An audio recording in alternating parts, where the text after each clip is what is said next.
మేడిగడ్డ ఓ మేడిపండు. Yes, ఇది ఏదో rhyming కోసం వాడుతున్న పదాలు కాదు. మేడిగడ్డ ఓ డొల్లా అనేది ఎప్పటి నుంచో కాంగ్రెస్ చేస్తున్న ఆరోపణ.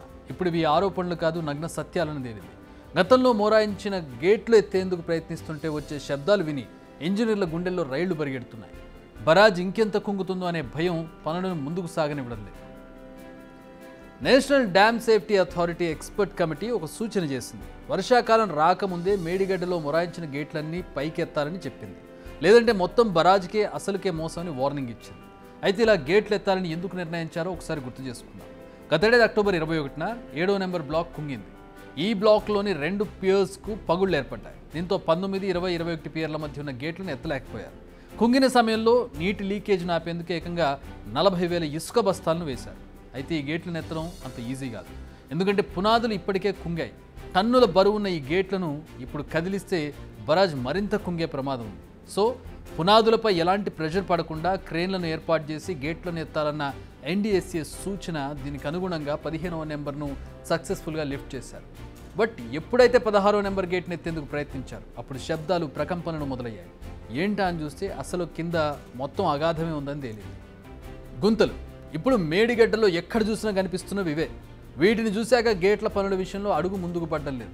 నిజానికి మేడిగడ్డ బరాజ్లో గతంలో భారీ ఎత్తున నీటిని నిల్వ చేశారు.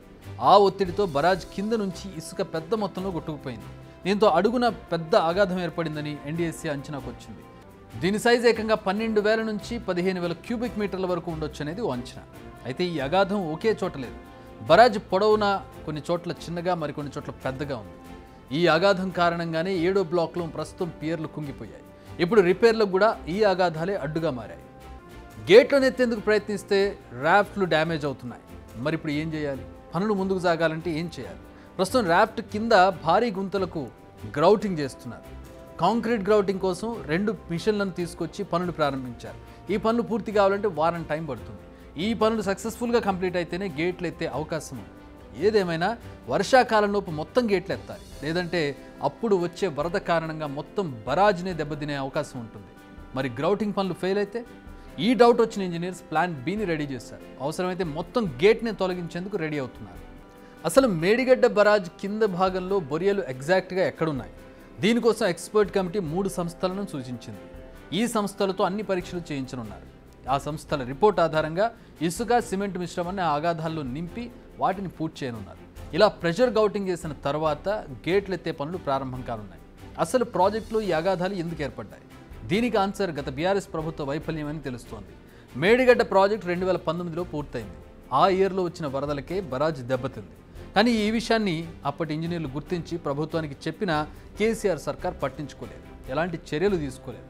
అప్పటి నుంచి ప్రతి ఇయర్ కొంచెం కొంచెంగా బరాజ్ డ్యామేజ్ అవుతూ వస్తుంది. చివరకు కుంగిపోయింది. ఇప్పటికీ ఈ డేంజర్ బెల్స్ మోగుతూనే ఉన్నాయి. వచ్చే వర్షాకాలంలో ఏదైనా జరగరాని ప్రమాదం జరిగితే ఏంటన్నది ఇంజనీర్ల భయం.